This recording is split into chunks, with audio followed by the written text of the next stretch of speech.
ఇది ప్రజల తిరుగుబాటు. ప్రజలు గాని కండెర్ర చేస్తే మీ ఊర్లోనే మీకు పుట్టుగతులుండవు. ఈ విషయం మీరు గుర్తుపెట్టుకోండి. తెలుగుదేశం పార్టీ లేకుండా చేస్తాడంట.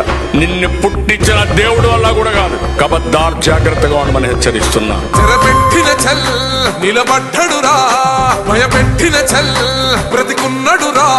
ఆడబిడ్డలని నిందించినరు, కార్యకర్తలని